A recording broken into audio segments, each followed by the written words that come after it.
Hello, this is Hustle and Fun, and what we're working on today is replacing a screen, a window screen.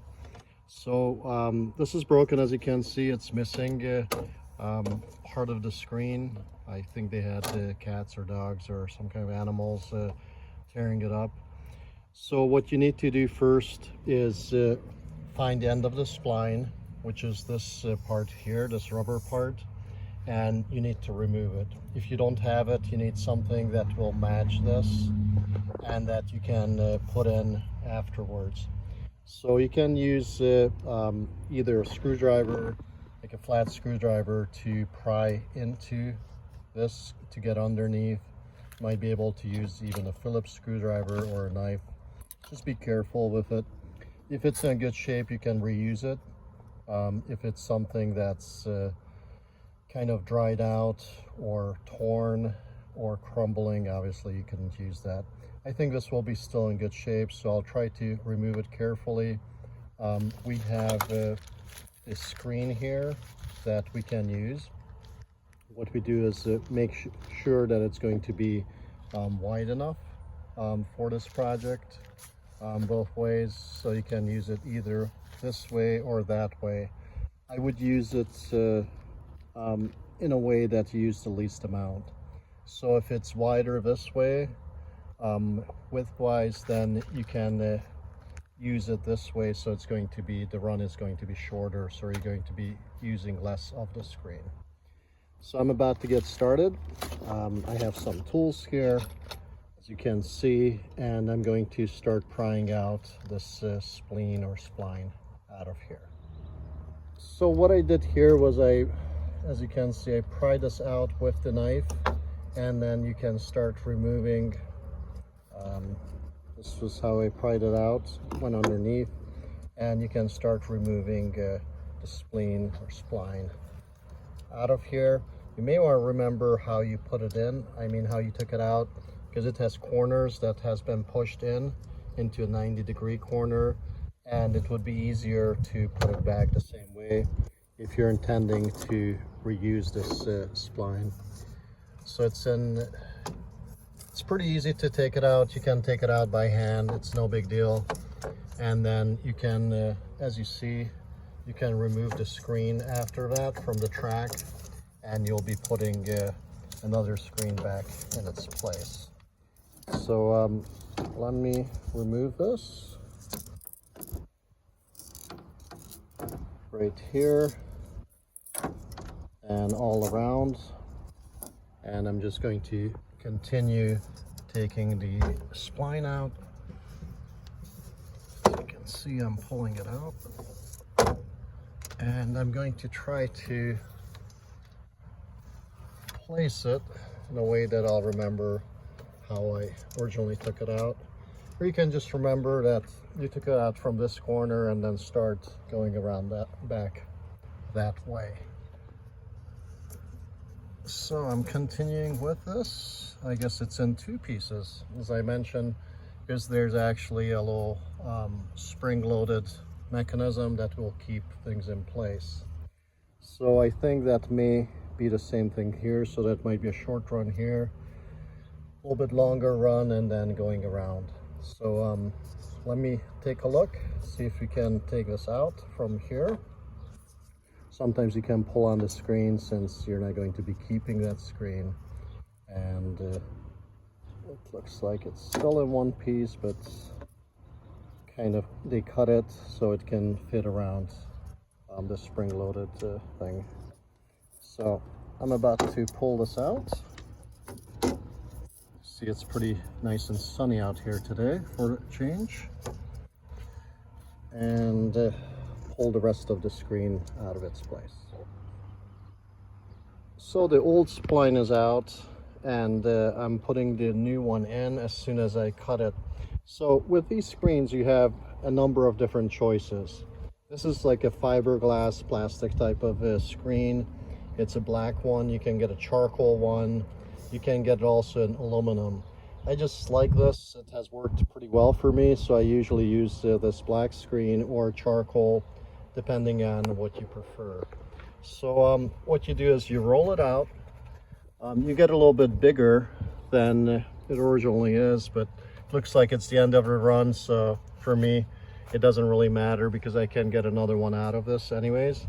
So you just place it on here, and then you cut it, and then you can start putting the spline back in here. As you go with this tool, you're placing this spline right here, and then with the tool you will roll it this way in place. As you put this in, you try to get it in somewhat, and then you will start rolling it in. So let me see if I can maybe cut off a little bit of this screen, but as I said, this is the end of the roll, so it doesn't really matter. And start putting this spline in.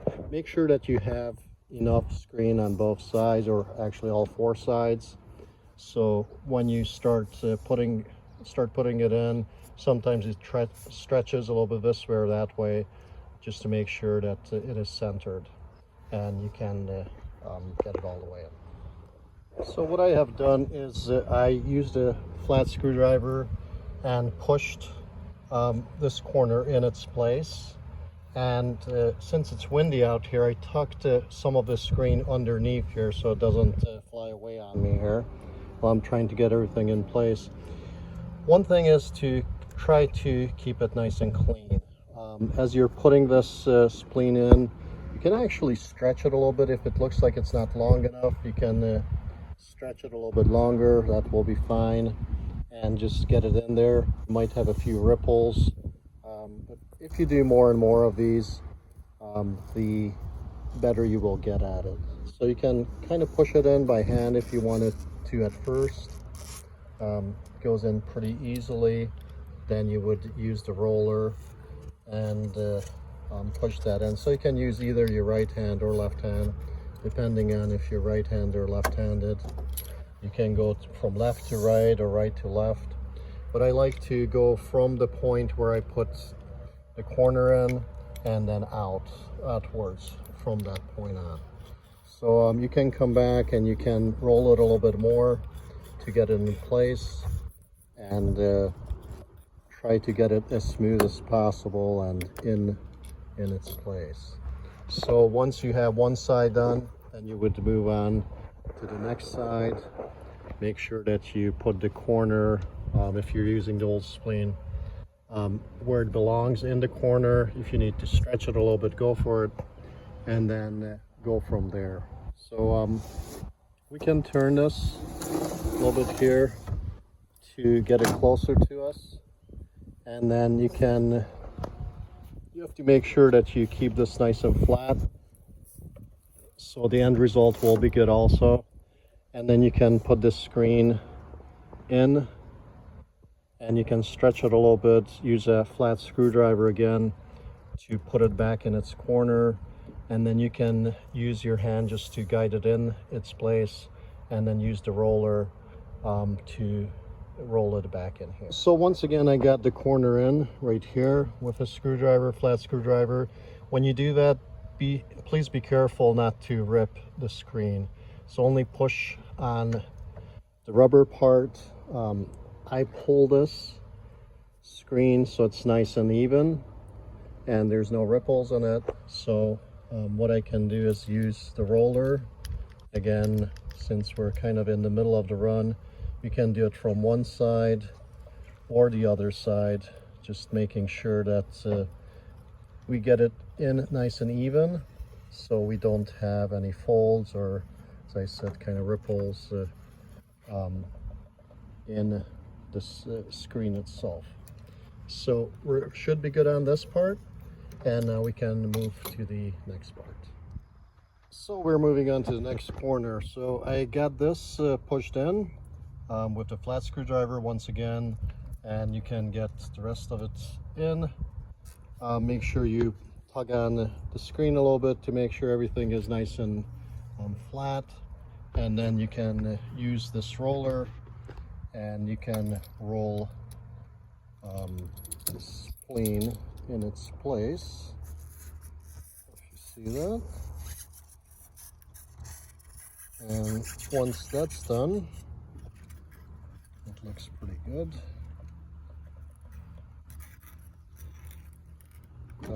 we can go on to the last phase of this. We're on the home stretch now. We just need to do this side.